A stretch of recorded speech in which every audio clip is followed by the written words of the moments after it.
transport in London is devolved, but I know quite a lot about roads, which is helpful as well. We've also got Dana Skelley, who is the Taskforce project director. We've got David Coles, who runs DFT engineering side and brings together all of the different engineers working on this project. We've got Councillor Fenimore, who's the deputy leader of Hammersmith and Fulham. Unfortunately, Councillor Cowan could not be with us today because he has a family emergency, and of course we wish him well. We've got Councillor Roberts, who's the leader of Richmond upon Thames, Heidi Alexander, the Deputy Mayor, who I'm sure you all know, and finally Bob Baker, who is the Chief Harbour Master from the Port of London Authority. So we're all members of the Hammersmith Bridge Task Force, and we're here because residents have put up with this for too long. You're frustrated with the lack of progress. We're frustrated by the lack of progress. And I think that there is something that we can do about it. So we've set up this task force to bring everybody together, to root out the problems and to drive forward all of the potential solutions. And we're focused on 4 areas: getting the bridge open to walkers and cyclists, getting the river open to river traffic, assessing all the short-term solutions, including a ferry or a temporary bridge, to see if they work as well. But as importantly, we've got to solve the long-term problem of how we reopen the bridge, at least back to where it was before. Now, we will be open with you today. We do not have all of the answers. This is a work in progress. The government is absolutely committed to do its part. We will provide financial support. We are providing expert support, and we expect contributions from others. We'll start with some of the expert support that we've been able to bring in. Dana Skelley is a leading project director. David Coles leads on the engineering side, and he's supported by Professor Norman Fleck from the University of Cambridge. He's a world-leading expert in fracture mechanics, or as I like to think of him, he's the king of cast iron. So over to Dana and to David. Can we have our slides, please?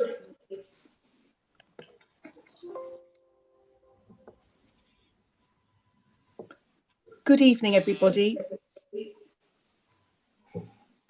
David and I are going to talk you through the engineering challenges and give you a programme overview. Could I have the next slide, please?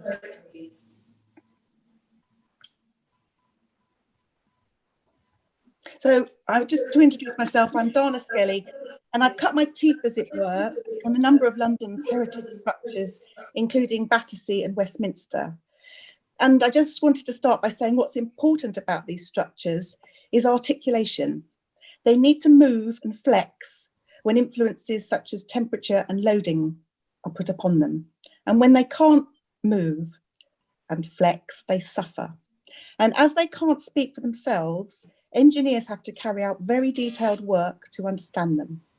David Coles is DFT's head of engineering, and he's going to explain the bridge's articulation and the engineering challenges that we're facing. David. Thanks very much, Dana. I hope you can hear me, everyone. And if I can have the next slide, please. So very quickly, Hammersmith Bridge, it's a classic suspension bridge with cast iron chains holding up the deck, and they're suspended over 2 towers and somewhat unusually 4 cast iron abutments on each corner of the bridge. As Dana's already said, articulation and the ability to move is critical to these structures because being metal, they expand and contract with temperature. Also, the chains move slightly as loads move across the bridge. The Victorians recognised this, and they included roller bearings on the tops of the towers and on the tops of these cast iron abutments at the corners of the bridge. Next slide, please.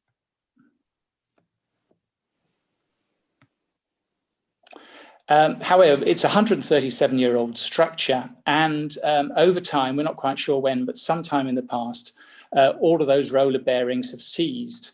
Work has been done on the tower bearings, but not on the bearings that rest on these cast iron pedestals, as we call them, on the corners of the bridge. What that means is because the chains, these roller bearings aren't working and the chains can no longer move, there are unexpected forces acting on those pedestals. And whilst cast iron is good in compression, it's a very brittle material, a bit like glass. It's not good when you try and bend it. You get cracks, and that's exactly what's happened. Next slide. So what happened back in April 2019 is that some cracks were found in these cast iron pedestals. You can see one uncovered in the top middle photograph.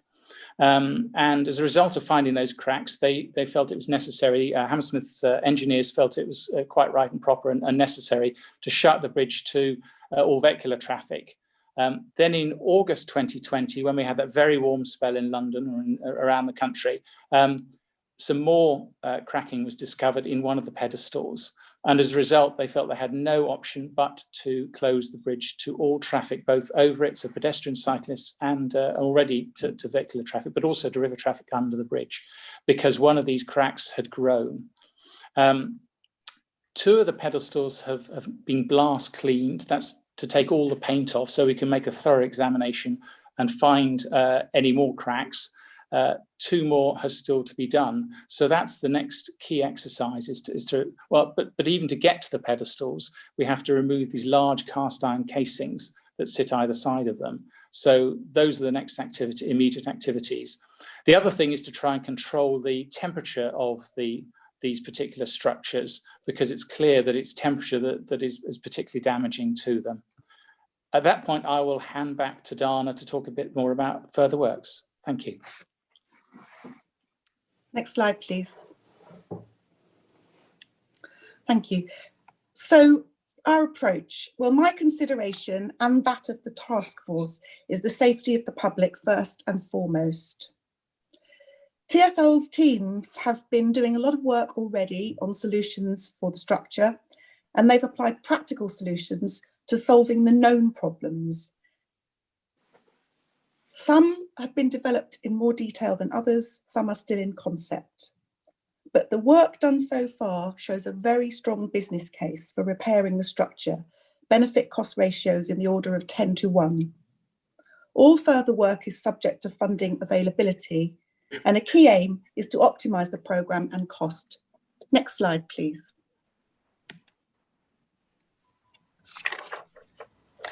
David has already introduced the engineering challenges of the structure. What I want to do is to show you very briefly here what needs to be done.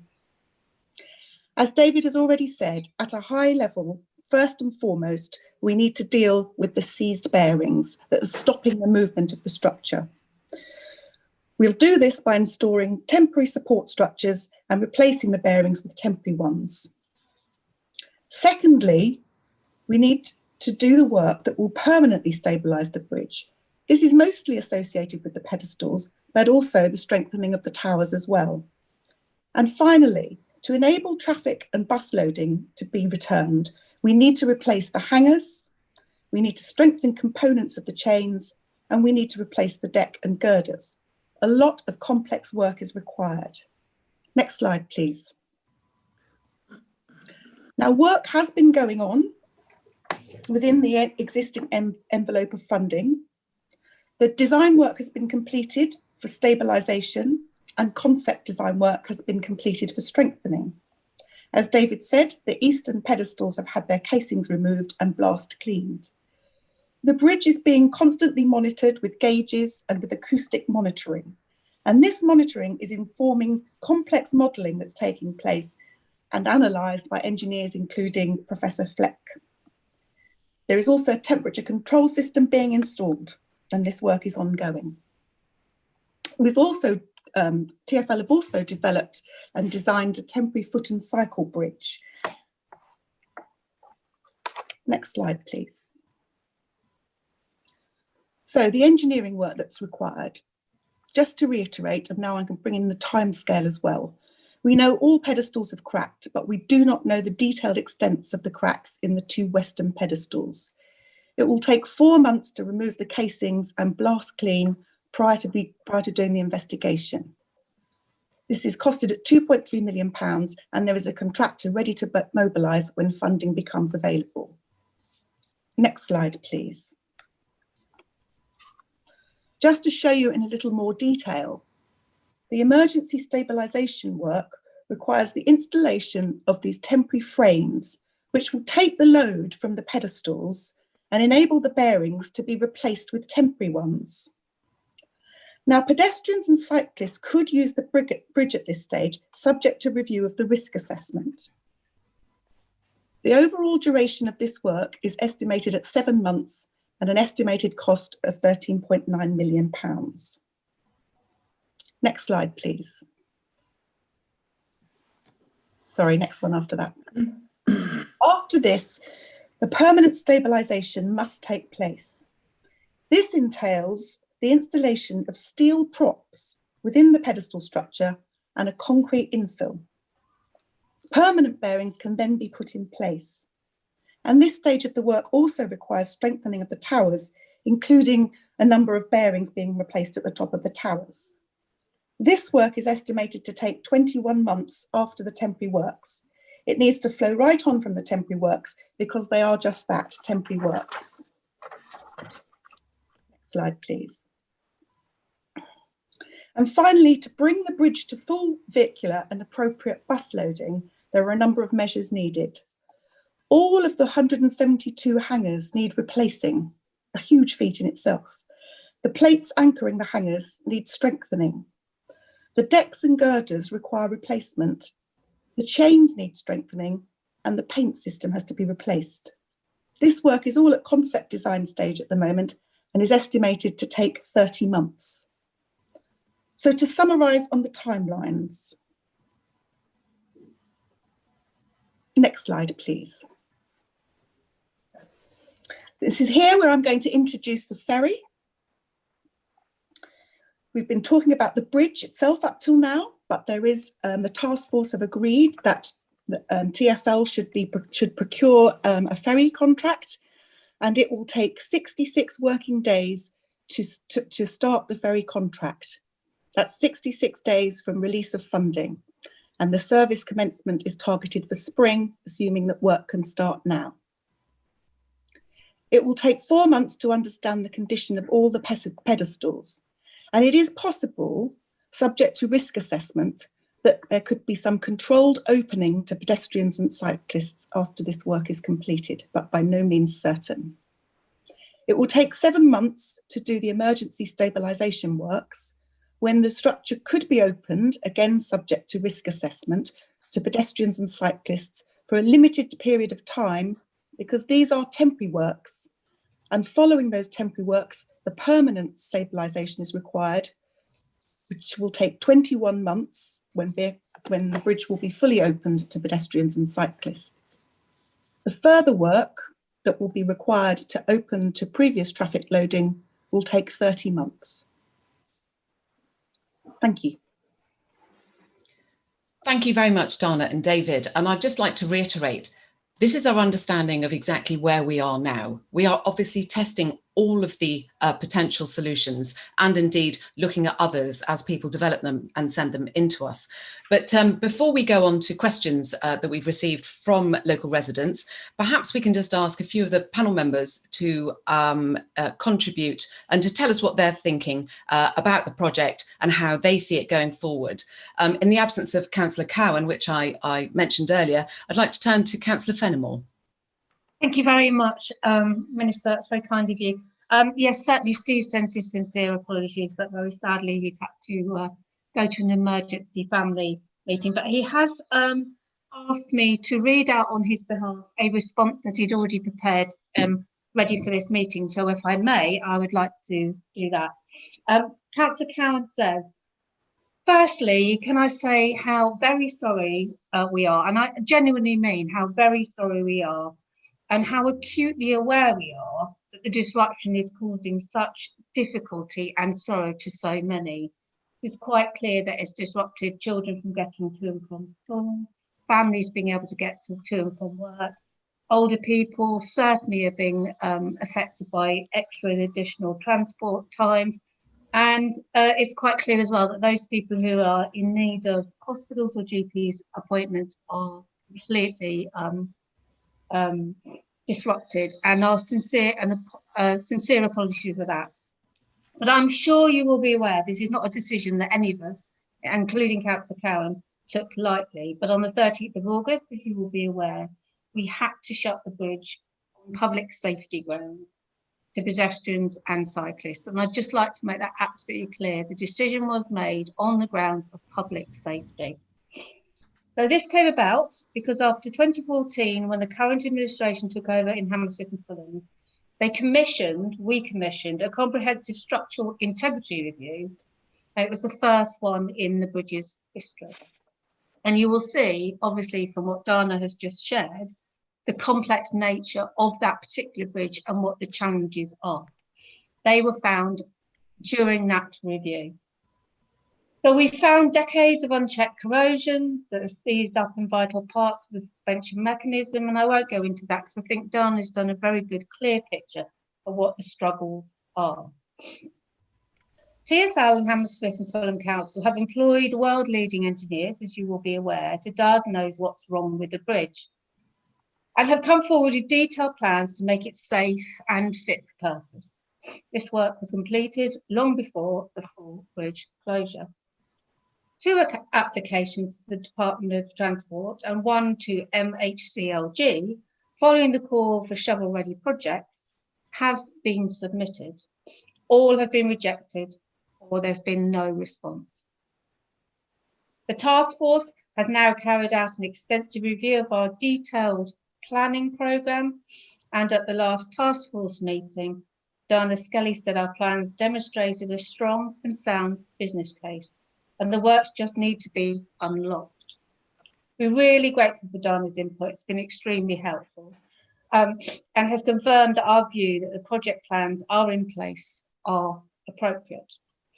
The question of how we unlock the funding follows and is the critical point of this discussion. And we are pleased that in the last 24 hours, Baroness Vere has confirmed that the funding for major bridge works in London has normally been provided by TfL to local boroughs, and her recognition that given TfL's financial position, this is no longer available.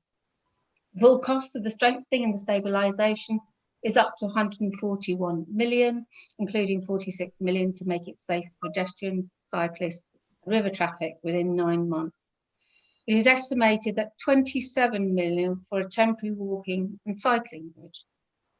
These are simply levels of funding that any borough would never be able to afford, and Hammersmith and Fulham are certainly not in a position to be able to fund such an extraordinarily high level of work needed.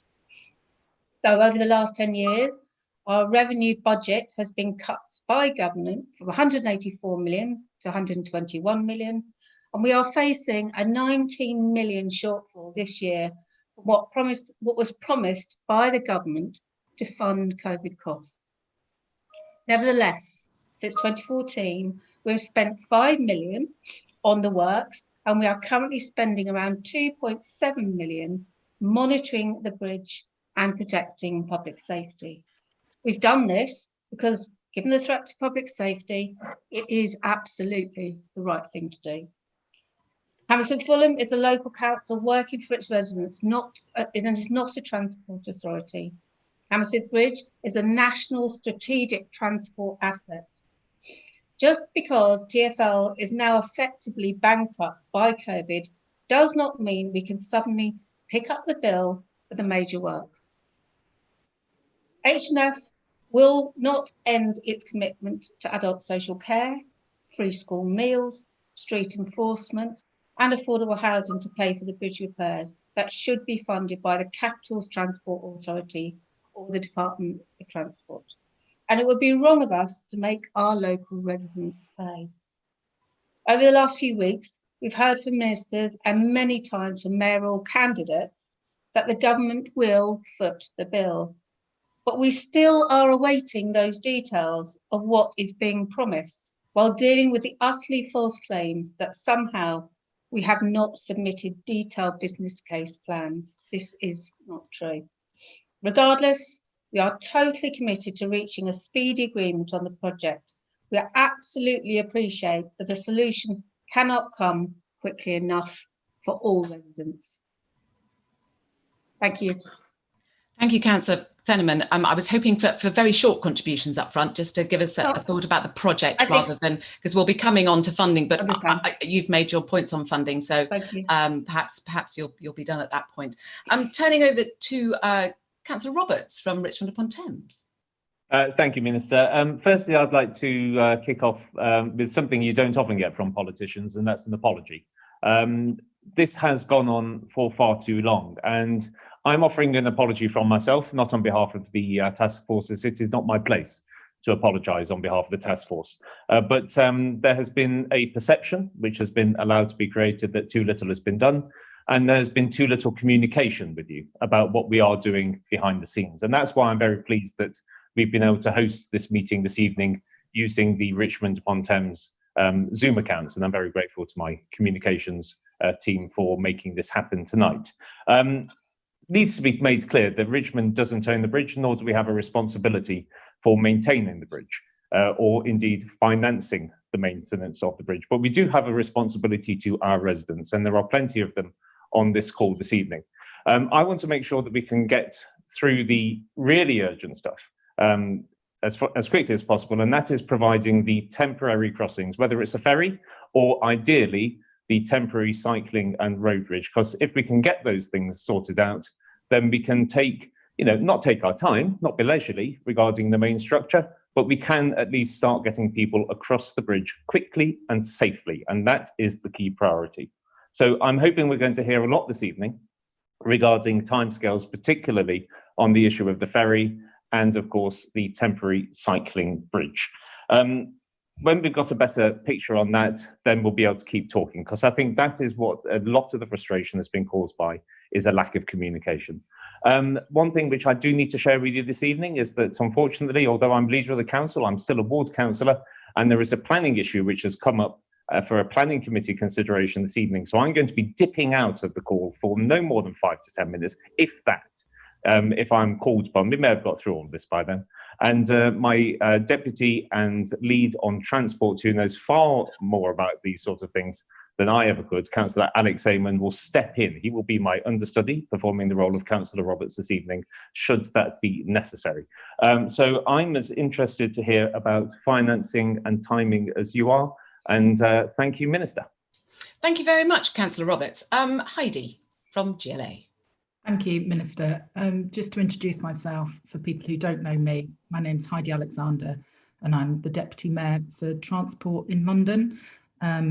Just to add to what Gareth has already said, I too am sorry that we haven't got to a position more quickly where we have a plan and funding in place to get the bridge reopened.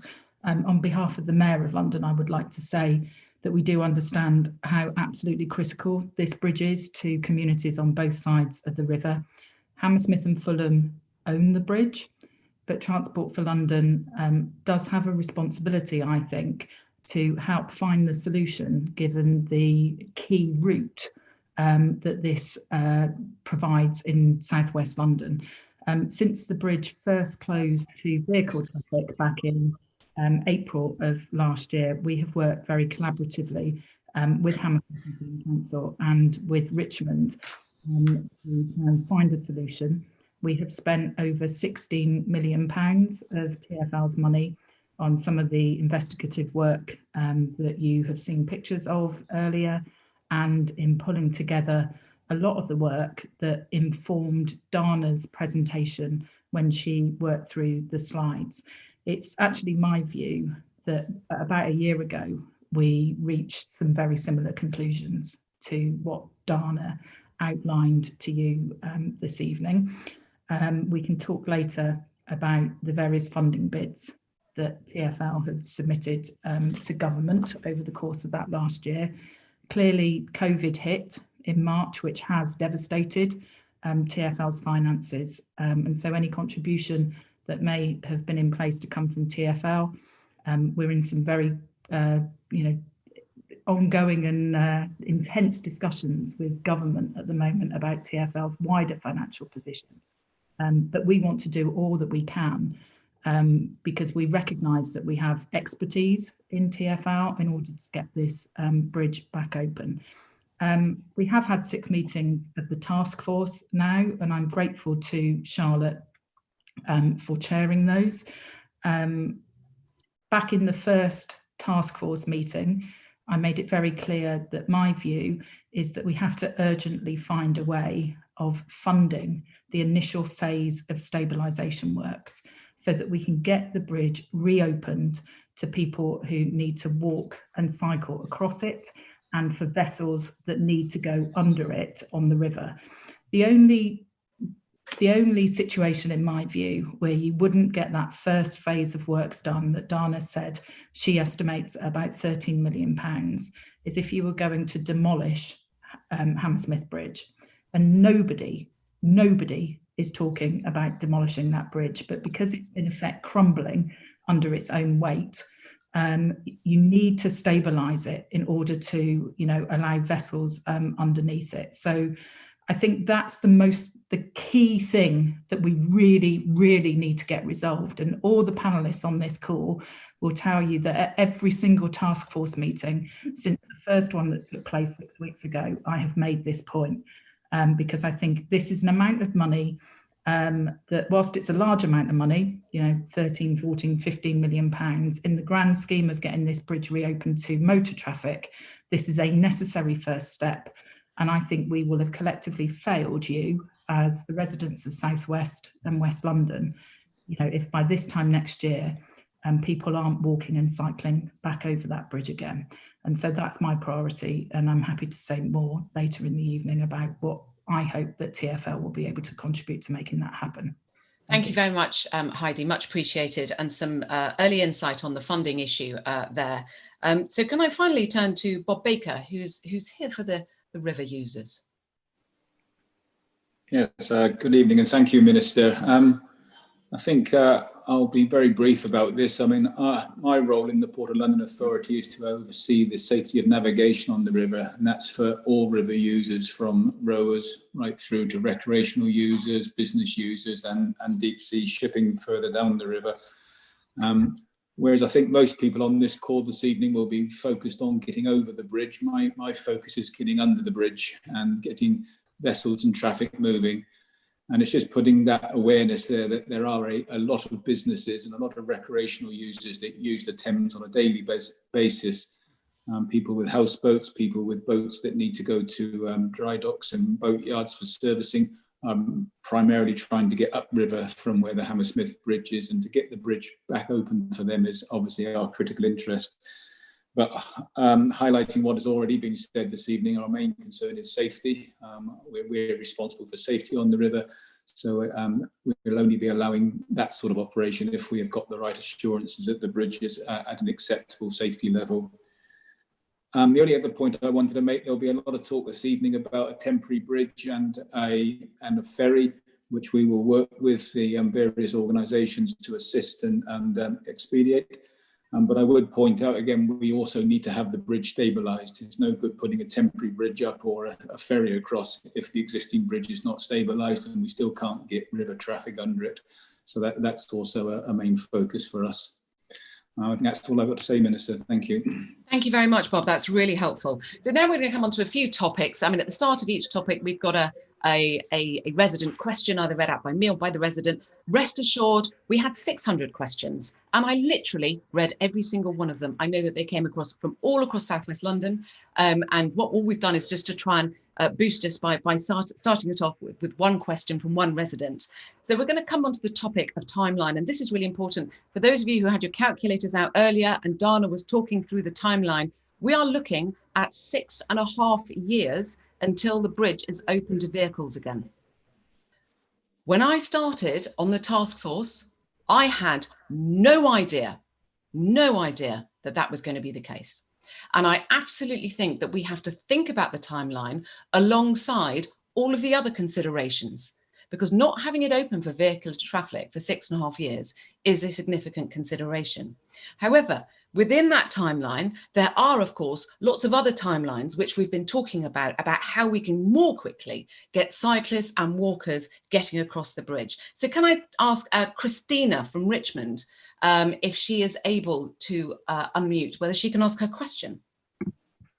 Yes. Hi, this is Christina from Richmond. So my question is, when is the bridge opening again to pedestrians and cyclists? Okay, so let's turn to Dana. Perhaps she can tell us in her best judgment when that might be. Well, there's no simple answer at this moment in time to when it can reopen.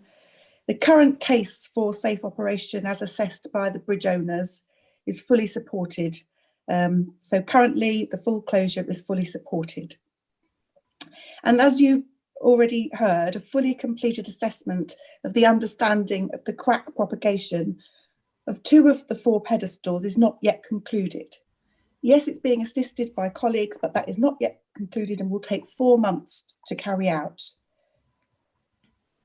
Until this is fully understood, the bridge has to remain closed to cyclists and pedestrians.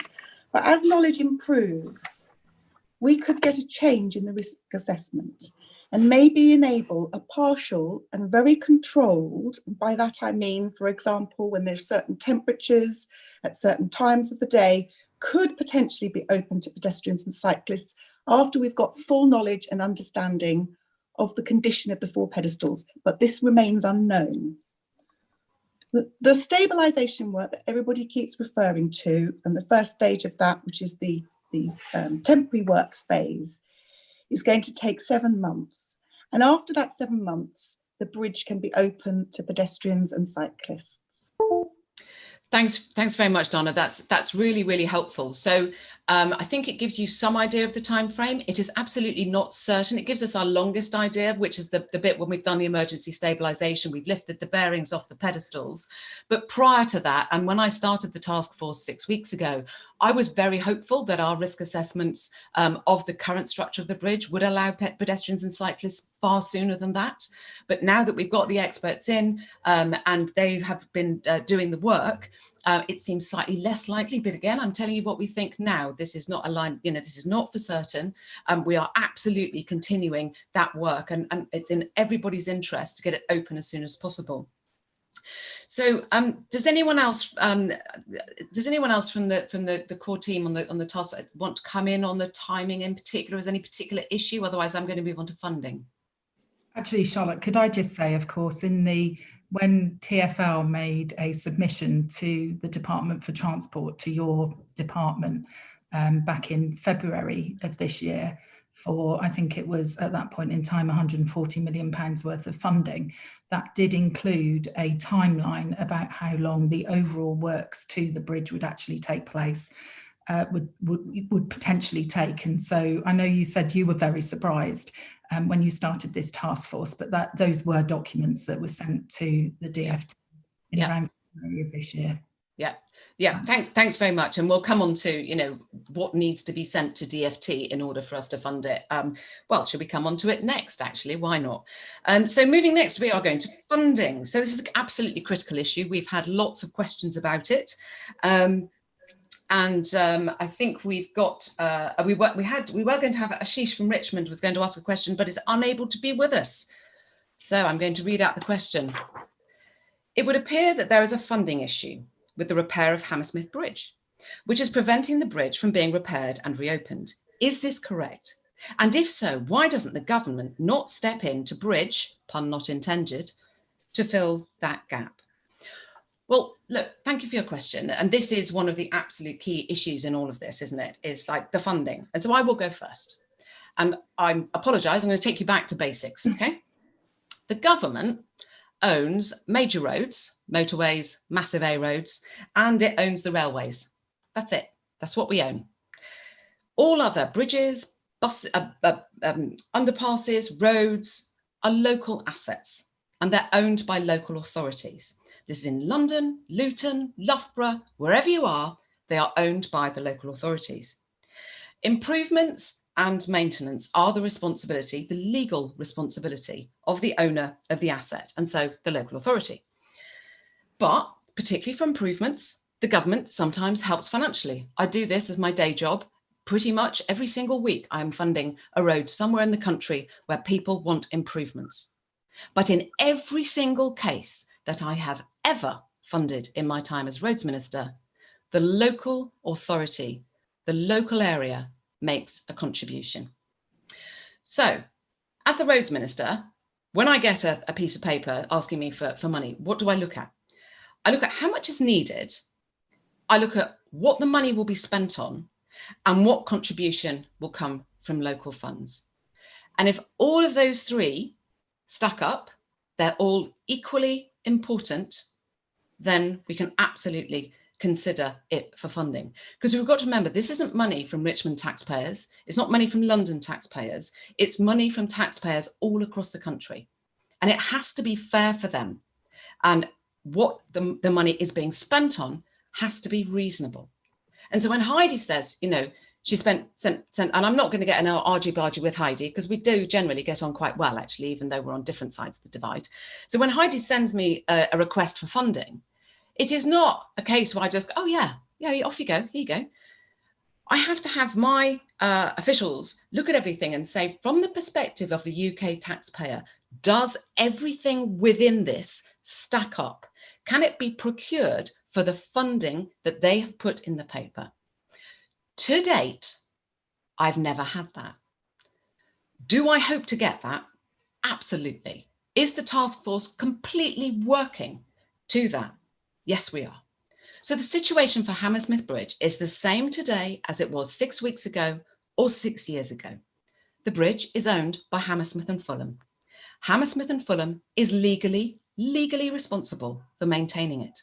And the works will be the responsibility of Hammersmith and Fulham. The government can't go and do works on someone else's bridge. We're simply not able to do that. In normal circumstances, funding and maintenance would come from Hammersmith and Fulham and perhaps from TfL, which is also responsible for providing some funding for roads in London.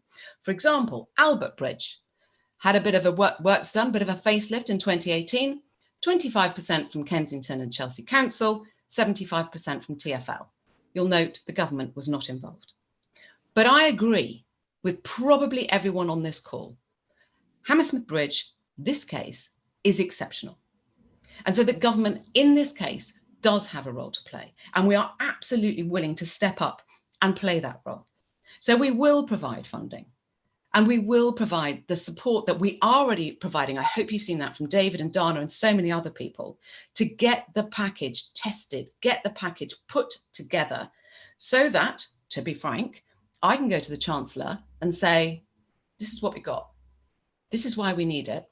And this is what contributions are coming from the local area. It's as simple as that. And we are getting there, but we still have a little way to go. So that's where I am on funding. And that's probably the longest I will speak for the whole of this call. Perhaps over to Councillor Fenimore for her thoughts, although she's given some of her thoughts earlier.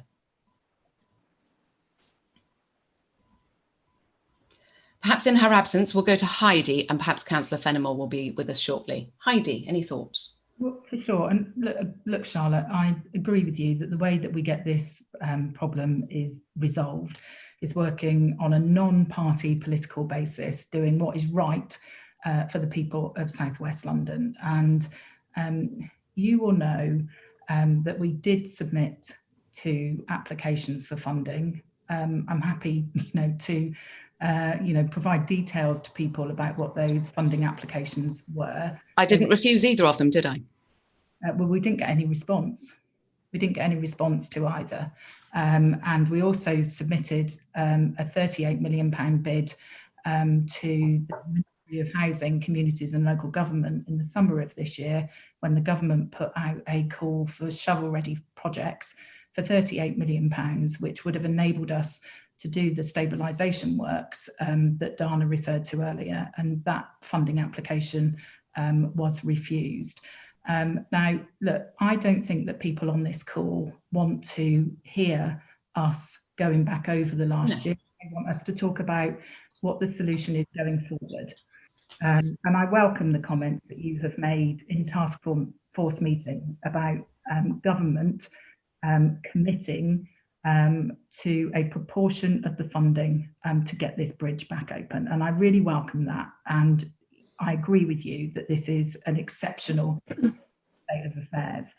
One of the things, I have discussed with Councillor Cowan. Clearly councils in London don't have tens of millions of pounds lying around to invest in projects like this. I know this might not be music to people's ears on this call, but I do wonder whether some form of toll may be required in future in order to enable the council to borrow against future toll income. Now, there would need to be discussions about what the level of that toll would be, whether there would be residence exemptions or discounts, to what extent a toll would impact upon the wider network. Would you just be pushing traffic, for example, to adjacent bridges? But I think that's an important conversation that we have. It's a conversation that the public need to be involved in, because I recognise that if we're going to find a solution to funding this bridge, then we need to look at all options. What I would say to government, and Charlotte, I've said it to you in Taskforce meetings, is that I would ask government to consider front loading its contribution, putting their bit of the cash up first so that we can go ahead, start the procurement for that first stage of works, which is so critical, because we could start that procurement process at Transport for London tomorrow if we had a guarantee that 15 million, 16 million pounds was there to go ahead and get it done. And so for me, that's the critical element of the funding that needs to be determined in the short term. Thank you so much, Heidi, for your honesty, and I think it's it is really important to recognise here that one of the things I have said to Councillor Cowan at Hammersmith and Fulham many times, this is a long-term project. It's over multiple years. There are many different ways of funding it. We are not asking Hammersmith and Fulham for the full amount, nothing like the full amount, but it will not be done without a local contribution, because that is fair to the local the UK taxpayer. There is absolutely no way. I look at other bridges at Lake Lothing, at Great Yarmouth, they all have a local contribution. And I have offered to Councillor Cowan some of my financial experts to help him look through how he can potentially fund things. And I agree with Heidi. I will look at the one, trying to front load the funding. I will look at that. But there is one thing that I need to be absolutely assured of, that if we reach an agreement, which I'm sure we will, we are looking at the entire project. One of the issues that I am just concerned about is that we could do part of the project, we could do some emergency stabilisation works, and then decisions could be taken that no further work should continue. The impact on South West London is not something that this government would then want to be responsible for. So we all have to have a commitment to see this project through to the end. We have to have the funding to see this project through to the end. Now, whether that is done in tranches, absolutely fine. But at this moment in time, and I think you'll agree that given the timeline of 6.5 years, there are various options that should still be on the table whilst we establish what the long-term project looks like. And on the issue of tolling, of course, that is an issue for Hammersmith and Fulham to resolve within their financing. Okay, so this issue about the timeline, about the funding, it does bring us to a really important point. And I think it may have been Heidi who said earlier, or forgive me, maybe it's Councillor Roberts, who said nobody is suggesting replacing the bridge. Oh, but they are. No, that was Heidi. That was Heidi, Minister. Oh, although okay. I agree entirely. Because there are of the 600 questions, there was a surprisingly large number who said, well, should we think about replacing the bridge? So Sue's asked me to read out her question. Is anyone going to attempt to override the heritage aspect of preserving the old bridge for once and for all by putting it down and building a new one, much as Genoa did when their bridge collapsed in just a few short months? Councillor Fenimore, are you back with us at all? Yes, sorry, I was muted for some. Perhaps you would like to comment on that. I noticed all the questions are coming my way, but that's absolutely fine. We are fully committed to fully restoring what is an historic landmark with grade listed status, and we believe that is the right way to go forward. Having said that, we're looking at all sorts of options in different ways, not related to this particular question, but all sorts of options are in relation to funding. But we are fully committed to ensuring that Hammersmith and Fulham sees Hammersmith Bridge retained in all its full glory, back from the chitty chitty bang bang original car, but I'm using that analogy, into the new beautiful machine that it could and should and will be. Thank you I think very that's much. the task force to discuss, actually. I think it's more, there are discussions that the task force will have, but I'm not a member of the task force. So it might, it's something you might want to raise, but the view of the Hammersmith and Fulham is a full restoration of the bridge. And there was a motion put down at last council meeting, which is the 21st of October, stating just that, which was also supported by the opposition. So we are fully committed to fully restoring that bridge. Thanks very much. I mean, look, I am just being the chair here, and you've heard it. Hammersmith and Fulham fully committed to restoring the bridge, which the cost is quite yet to be determined, but over the long period of time. I am aware, and I'm sure many of you are aware, that various proposals have been submitted for either re-engineering or restoring the bridge. I don't think that they're fully costed, but again, that's Hammersmith and Fulham's decision. It is their bridge, and we would leave them to take it forward. So moving to the Minister, could I jump in just for a moment? I mean, I think it's we need to be, work within the realms of possibility and realism regarding dismantling the bridge and shipping it off to Lake Havasu or somewhere else where there's a grateful American billionaire who wants to take it on. If we try to demolish the bridge, then the repairs, should they take place, will take even longer, in my view, because we will be mired in legal challenge by people such as the Victorian Society. We'll have Griffiths Jones down and there's like a ton of bricks, and nothing will happen. Nothing will happen on that whilst we are mired in legal challenge from heritage groups and heritage lobbyists. So I think that really what we have to do is deal with the possible and deal with the realistic and work on restoring that bridge as quickly as possible. And of course, getting on with the funding to get it restored as quickly as possible. Thank you, Councillor Roberts. Perfectly valid view there. And as I say, there are those people who will take the project forward, and they will make their decision as to whether they want to replace it. So going to the very short term, let's talk about ferries. So we'll talk about ferries, then we'll talk about temporary bridges. And so the task force concluded that a TfL-led ferry service would be the best and quickest solution. You will have seen that there have been many ideas wafting around about, can we have duck boats? Can we have this? Can we have that? The issue here is capacity, its quantity, and its resilience. It needs to be funded publicly, at least partially, so that it runs even if it's not commercially viable.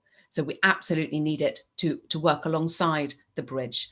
So I've got a question from Emma, which she's asked me to read. Can you please provide us with a clear timetable on when the ferry service will be up and running, and/or a temporary bridge will be up and running? Well, I'll leave the temporary bridge to the next bit, because we've got a whole section on that. But Dana, is there anything that you want to add about the ferry service? Hi. Well, as we've said, the task force has committed to a public procurement, and as you've already said, the reasons behind that, and it's to do with the level of service, the frequency, the timing, which we can define in a public procurement, and that's going to be in the best interests of all users, and as you say, has to be commercially viable. Now, the fastest possible route to a public procurement, including applying emergency provisions, and the time from day zero to contract start is 66 days. Now, applying emergency provision does reduce the time period that would normally be needed considerably. It would normally be at least a year to achieve this type of procurement. And so that takes us to the award of contract. After that, we're saying the spring when the service would start. And part of the assessment criteria for awarding the contract of the ferry will be the speed of mobilisation that the supplier can produce. Lovely. Thank you very much indeed. Do any of my colleagues want to come in on the ferry side of things? Councillor Roberts, you want to speak? Yes, if possible, Minister. I mean, it's just to allay some fears that there may be some blockage regarding funding from at least Richmond's council, and I believe from Hammersmith, of course, as well, because we are standing by ready to invest in the capital expenditure required to make safe landing points on this side of the river. We've already, during the task force, committed to that capital investment on a fair shares basis, and we stand by that commitment. What we really do need, however, is for the work to commit the ferry, 66 days. If that can start immediately, then that would be rather good. But that needs to get going underway, because as we have seen far too often, quite a lot on social media, there's constant talk about children having to travel in the dark, people having hugely circuitous routes, and the ferry is, I understand, being pushed ahead with as soon as possible. I don't know if any of my panelists wish to add to that. Can we turn to Hammersmith and Fulham? Because obviously I completely appreciate, thank you, Councillor Roberts, for the work that Richmond upon Thames has done in terms of looking for funding in this area. So over to Hammersmith and Fulham. In relation to ferries? Yes. So Hammersmith and Fulham, as you will know, is not responsible for the ferries, but we will do everything we can to ensure that if there are any ferry projects that are coming through, we will make absolutely certain that we will do everything we can to ensure, from Hammersmith and Fulham's side of the river, we will do everything we can to support that programme. And will you be providing funding like Richmond is? I think Councillor Cowan has already answered that question. In a briefing, he told me he spoke to you about that in the last group task force meeting. So I don't have a full answer for you, I'm afraid, because he's not here. But I'm pretty sure he said to me that of the ferry funding, we do not have a responsibility to do that. But absolutely, we will do everything we can to support the ferry being put in place. Right. Okay. The last conversation I had with Councillor Cowan was that there wasn't any funding available. But clearly, this is an issue that I hope we're going to get some movement on, because, I will go back to what I said earlier about local contribution. We absolutely stand ready to help, but we are not going to do this on our own. There are ferries. I'm sorry? I don't think anybody's suggesting you're doing it on your own. The task force, we're really grateful for the task force and happy to work alongside the task force. Okay, so that's brilliant. And there are ferry services across the country run by local authorities. Central government doesn't run any. No, TfL do though. I think that maybe Heidi's the person to answer this question. Heidi? Well, Transport for London, as panellists will know, presented the quickest process by which we could procure a ferry service. I think it was back on the 8th of October. One of the things we asked for at the time was a small amount of money in order to put together a specialist project team in order to start the procurement process. The Minister will know that, having raised it on the 8th of October, I followed up in a letter to her the following Monday. I think I raised it again the following week. And the really, really sad truth of the matter at the moment in Transport for London is that the Chief Finance Officer has had to put a stop on all new spend across the whole of the organisation. That's not just about a ferry in Hammersmith, it's about the tube, buses, absolutely everything, because of the fact that we don't have any guarantee from government about the funding for Transport for London over the next 6 months. So we're ready to roll on this. If the funding is in place to put the project team together, we can start it tomorrow, and that's been a point that I've been making now for the last 3 weeks in the meeting. If we'd got the contractor appointed before Christmas, it could have been early in the new year.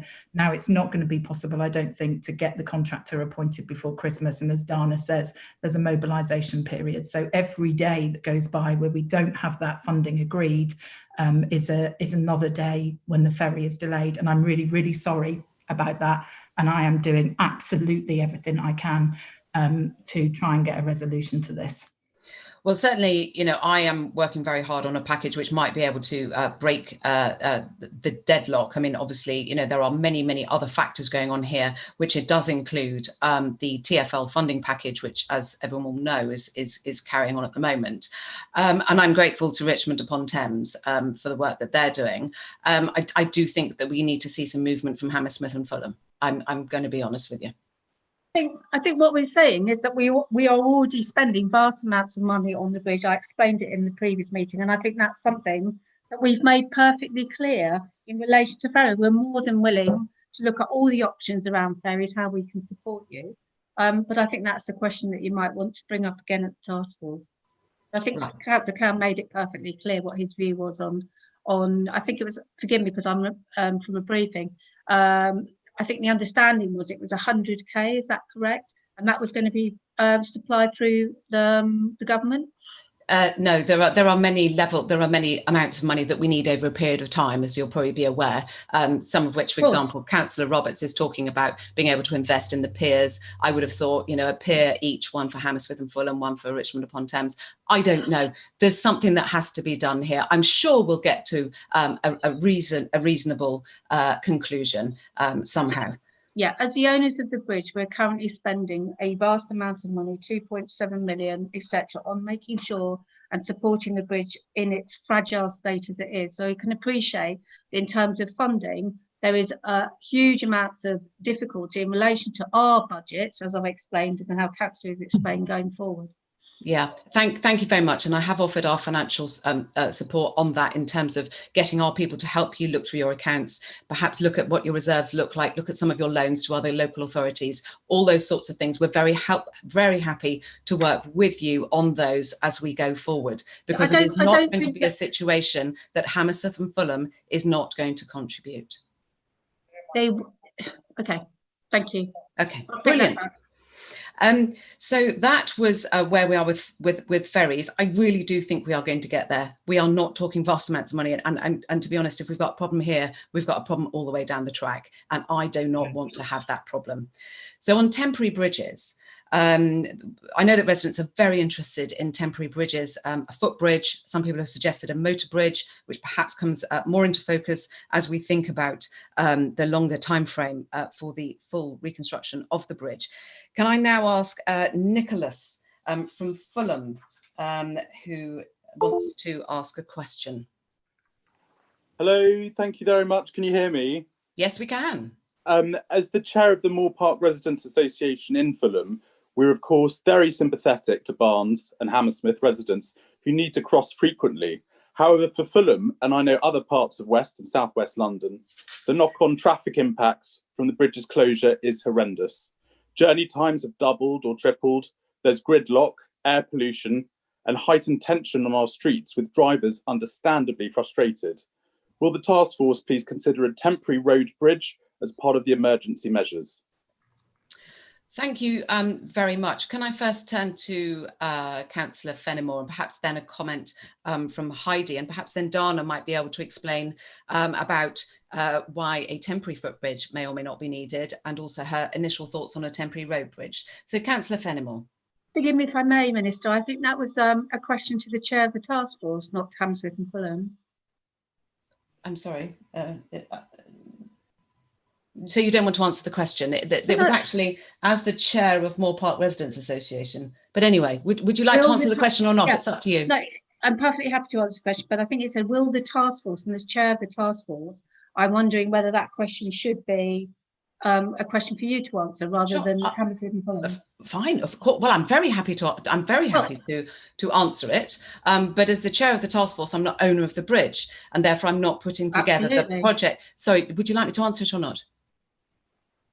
Sorry, I didn't quite hear what you said then. Would you like me to answer the... I think my point is that as chair of the task force, vast amounts of questions seem to be coming to Hammersmith and Fulham's way, which we're very happy to answer. But that particular question was directed towards the task force. So I wondered whether or not that would be the preferred answer. I mean, it was a question from a resident to the task force. That was my point. Right. That was a question. Okay, I think we're on the semantic phase of the meeting. No, I just think residents from Barnes and from Hammersmith, Fulham and across West London just want to get on and see some resolution about this bridge, and that's what I was asked. That's what I was trying to explain. Right, thank you. Okay, so I might just talk to, because I have spoken to Dana about this before actually, and one of my questions, and Heidi will know this, long while ago, back before just before pre-COVID, Heidi and I had a meeting about Hammersmith Bridge, and I wrote to her afterwards and I said, look, you know, I'm sure we can come to some resolution, but I really would like to understand, you know, what the prospects are for a motor bridge. And so, because I think there are two issues here. There is the temporary footbridge, which I think, as Dana has already explained, probably doesn't need to be needed, provided we can crack on and get the emergency stabilisation done. The time it would take to build a temporary footbridge and the cost doesn't make sense, because we're going to get the bridge open instead. So that is your pedestrians and your cyclists sorted out. But we still have an issue with motor vehicles. And I've been to the bridge, and I know the bridge. I only live about 15 minutes away, and I know the bridge. And you look at it and you think, I'm not sure it's going to fit. However, I'm not an engineer. I'm not a traffic engineer. I don't know these things. And so my sort of question is that I don't think we should necessarily leave any stone unturned, and that we should look at a possibility, or at least the feasibility of a motor bridge. And I just wondered if Dana could comment on any early work that she's seen.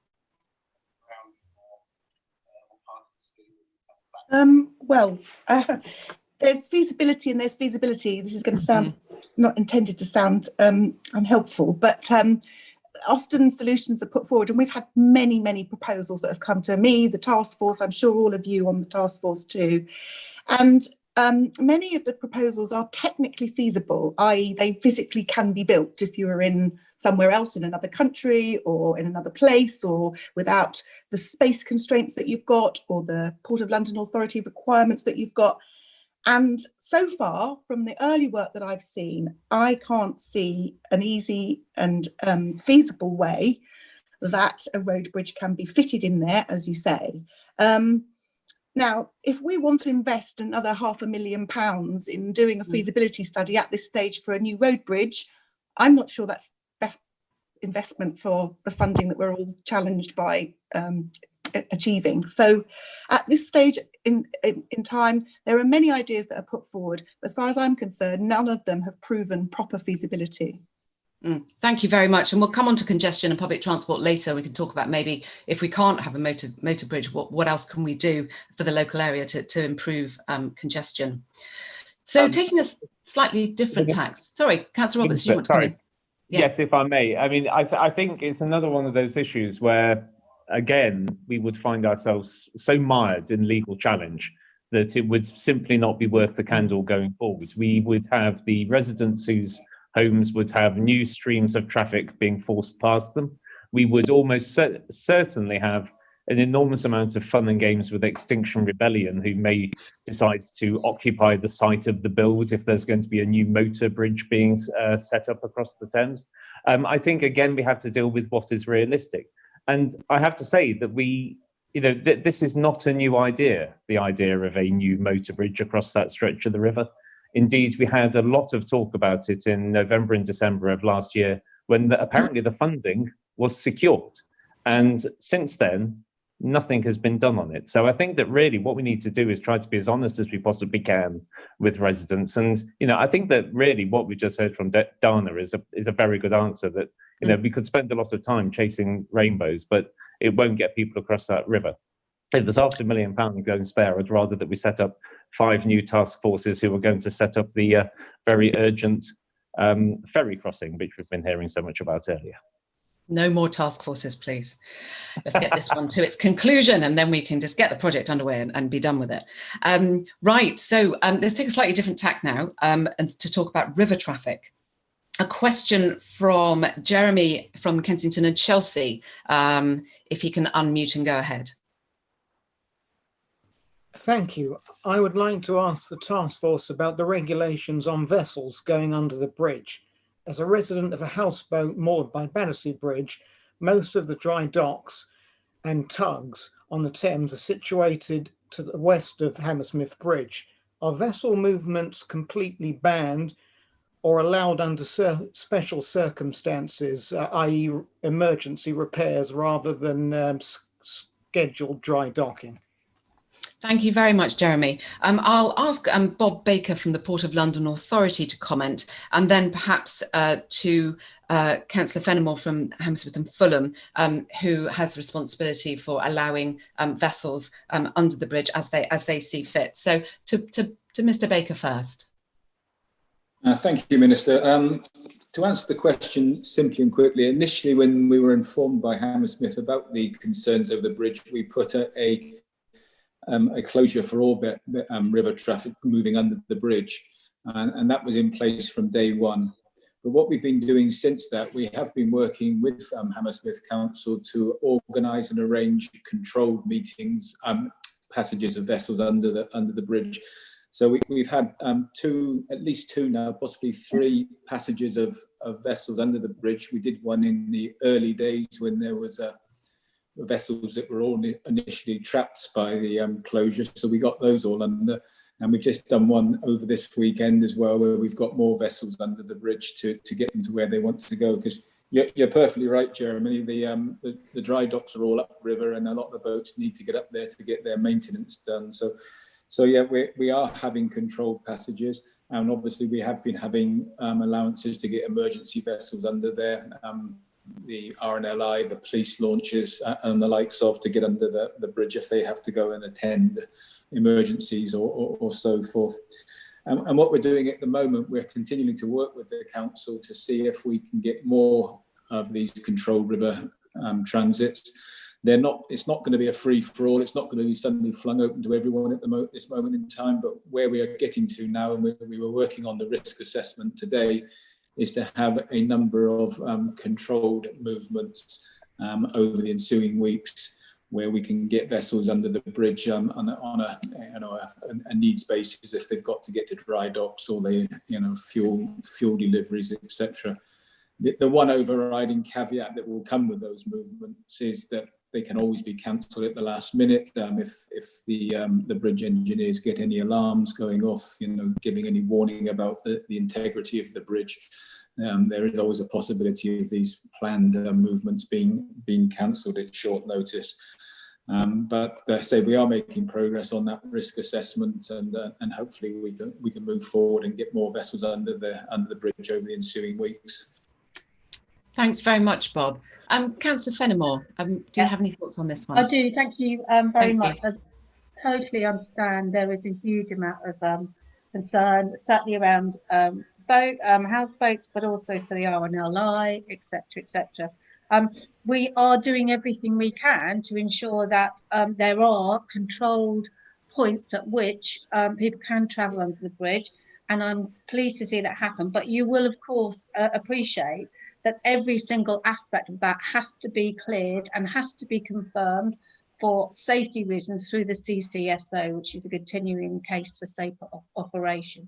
And they are the ones who are leading on this particular subject and topic. And it would be absolutely great to see that expanded, but it will absolutely be done through that particular route of making sure that anybody who accesses the bridge underneath is safe. Thank you very much, Councillor Fenimore. So that's one for a watching brief for us. Obviously river traffic is incredibly important, and no doubt we'd quite like the boat race to take place as well, which would be good. So one of the issues I'd like to come on to now is the impact on schools, school children and safety. And so I'll ask the two councils to comment on this. I have a question from Jane from Richmond, who's asked me to read her question.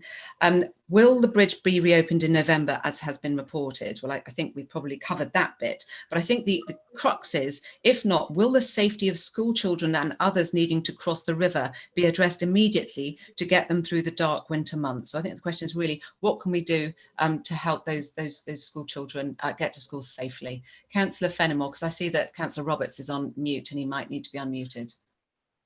Yes, absolutely. We are certainly working with local officers with a project plan to ensure that children returning from school are safe as possible. I'm thinking Gareth probably would want to come in, because I think some of the impact is more, sadly, I'm afraid to say, on the other side of the bridge. So I don't know whether Gareth wanted to come in on that. Yeah.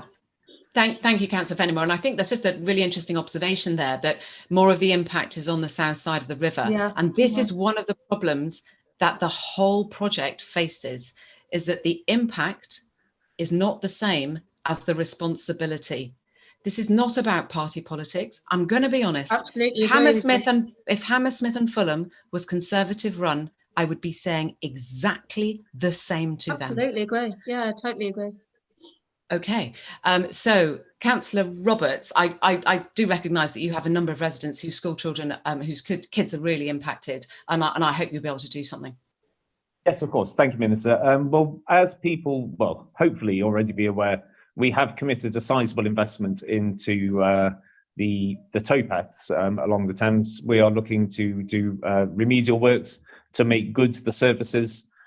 We are also investing in park guard so that there is physical security presence on the towpath itself to protect not just children, but all people that are using it. And that's going to be in the particularly dark times.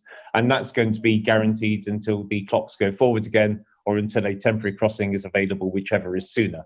We're also looking as to whether we can put additional cycle gullies on Barnes Bridge. That still needs to be looked at. It isn't our property, it's a Network Rail bridge, and it may also have a deleterious effect on people being able to actually navigate the bridge itself, the footway. But we are trying to do as much as we can. What we're also looking at is whether it's going to be possible to add some additional lighting on the towpath. We have to be very careful. I know that people get incredibly cross when we mention bats, but unfortunately they're a protected species, and we have to, by law, only put in place measures which are going to be, wildlife friendly, and particularly for protected species such as bats. So we are doing everything that we can, and we are also, I notice I've got a meeting lined up sometime in the next week in order to talk about buses, so possibly that will enable people to get to and from the bridge as quickly as possible. But really what we do need to make sure is that whilst all these things are going on, we're not keeping our eye off the ball, or taking our eye off the ball rather, and making sure that we're focusing largely on the temporary cycling and walking bridge, and of course the ferry. Okay, thank you. I think you segued us quite nicely there onto public transport and sort of congestion. And I'd like to come to Heidi, who perhaps can cover sort of the traffic issues and the public transport issues, and how TfL have been able to help. So the question from Tom, he's asked me to read out: what measures are being put in place to relieve the increased traffic pressure on Chiswick and Putney bridges resulting from the closure of Hammersmith Bridge? And then I think it's probably also worth just discussing local bus routes as well, if possible. Yeah, for sure. So, I mean, it's clearly a very difficult situation when you take out such a key route as Hammersmith Bridge. And since the bridge was closed to motor traffic in April of last year, TfL has actually reviewed hundreds of sets of traffic lights to try and manage the flow of traffic into the local area, to try and prevent it from being gridlocked. Now, that's a really difficult thing to do, and I appreciate that it won't have yielded the solutions that local residents would have liked it to have done. But I want to assure you that that's a process that Transport for London have gone through to see what they can do to try and manage the impact. We have got a 24-hour monitoring desk in our control room in the TfL head office that's basically designated to Hammersmith Bridge, so that in real time as well you can actually modify traffic signals to try and relieve pressure when you can see that pressure is building up on the network. With respect to buses, and but I know that both Charlotte and I, whilst we might not respond to every tweet that we see sent to us, I know that there are lots of people that have been asking me questions, certainly about the 533 bus in particular. We have increased the frequency of that. It will increase again on Monday of next week to 5 buses per hour in the morning peak. We will keep that under review to see whether it could be increased further again. We are in active discussions with Metro Line, which is the bus operating company for that route, to see whether we could actually source some additional vehicles. I know that people have also asked whether the route could be converted to a double deck route. TfL staff have gone down and looked about as to whether this would be possible. My understanding is that the difficulties caused by the bridge at Barnes Station, which the only way you get a double decker through is if it actually sort of moves out into the very middle of the road, almost straddling the two lanes in order to get under the highest part of the bridge. And that whilst, you know, some night buses, I think some rail replacement buses are double deck and do that. If you're doing that in the morning peak when there's a lot of traffic, and you in effect having a bus move out to the centre of the road with oncoming traffic, it was the professional view of TfL officers that that would not be a safe thing to do. And so that's the reason why it can't be a double deck. But as I say, we are actively keeping under review the question of whether more single deck buses could be put onto the Route 533, and we will keep you updated on that. Thank you very much, Heidi. Okay, well, we've come to the end of all the different themes that I had. Perhaps I'd just like to, just the key participants in the conversation today, perhaps you'd just like to do, I don't know, 30 seconds, 1 minute at the end, only if you want to. You don't have to at all. I'm just thought I'd give you the opportunity. Councillor Fenimore. Yes, thank you very much for the opportunity, Minister. I think it's absolutely clear, isn't it, that we need to get this sorted as quickly as possible. The impact that it's having, particularly on the Richmond side and on Gareth's side of the river, is profound, absolutely profound, and impacting on all sorts of aspects of family life. And we are, as I say, profoundly sorry for that. What we want to do is to make sure together that we can get an action plan in place as quickly as possible, so those people no longer have to circumnavigate Hammersmith Bridge via various other routes. So I just wanted to say that obviously, in relation to funding, that is the fundamental point at which we need some clarity and understanding on from government, etc. And as soon as, you know, as long as we keep working the task force, there is the opportunity to try and deliver what residents need and what residents want. Thank you very much. Heidi, do you want to add anything? I just echo Sue's urgency around this, and you know, all the panelists will know that in that very first task force meeting back in September, which was 6 or 7 weeks ago, I said very clearly, can we agree on an option about how we're going to take this forward in a few weeks? Sadly, 6 or 7 weeks later, we're not there. I promised everyone listening to this call that I will do everything I can with TfL officers to make progress on the ferry and to make progress on that first phase of stabilisation works.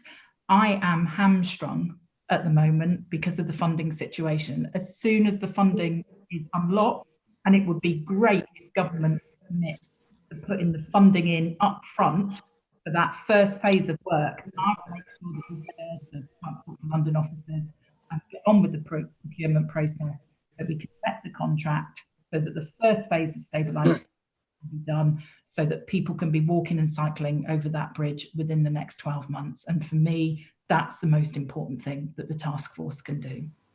Thank you.